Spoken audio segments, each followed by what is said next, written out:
Hello, আসসালামু আলাইকুম। I hope আপনারা সবাই ভালো আছেন। আপনাদের দোয়ায় আমিও আলহামদুলিল্লাহ খুবই ভালো আছি। জান্নাত ফ্যামিলি থেকে নতুন আরো একটি ব্লগ নিয়ে হাজির হয়ে গেলাম আপনাদের সামনে।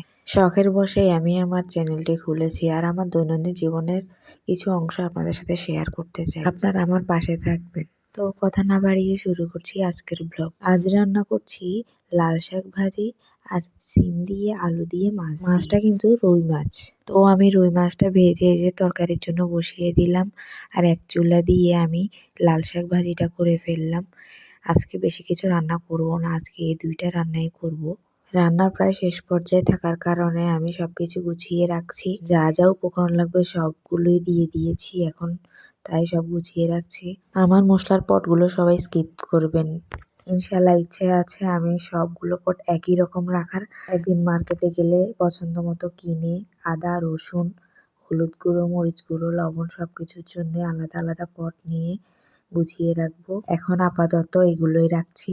মেয়েদের অর্ধেক সময় কাটে কিন্তু রান্নাঘরে। রান্নাঘরটা সবকিছু যদি সুন্দর থাকে তাহলে মনটাও অনেক ভালো লাগে।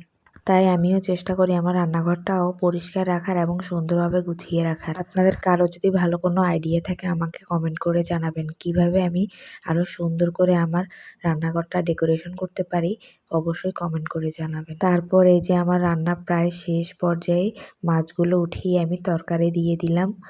সিম এবং আলু, টমেটোও দিয়েছি। তারপর একটু কষানোর পরে ঝোল দিয়ে দিলাম, উপরে মাছও দিয়ে দিলাম আর এদিকে ভাতের জন্য পানি বসিয়ে দিলাম।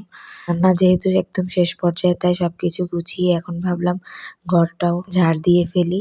তো আগে যে কিচেন রুম ঝাড় দিয়ে নিচ্ছি। আজকে নাবান এখনো ওঠেনি। প্রতিদিন 8টা-9টায় উঠে যায়, আজকে 10টা সাড়ে 10টা বেজে গেছে, এখনো সে ওঠেনি। এই জন্য আমার কাজ করতে সুবিধা হচ্ছে। আসলে বাচ্চার মায়েরা যারা বাচ্চারা ঘুমে থাকলেই তাড়াতাড়ি কাজগুলো সেরে ফেলা যায়, তা না হলে ওরা ঘুম থেকে উঠে গেলে আর কাজ করা সম্ভব হয়ে ওঠে না। তারপরে যে দেখুন ওর কথা বলতে বলতে ও উঠে গিয়েছে। তো ওর জন্য আমি এই যে নুডলস রান্না করেছি, নুডলস খাইয়ে দিচ্ছি সকালে। আর ও দাদা ভাই ওর জন্য জুস কিনে এনে দিয়েছে। আসলে এসব খাওয়া বাচ্চাদের উচিত না, কিন্তু উনি আদর করে এনে দেয়, আবদার করে এনে দেয়, তাই কিছু বলতেও পারি না।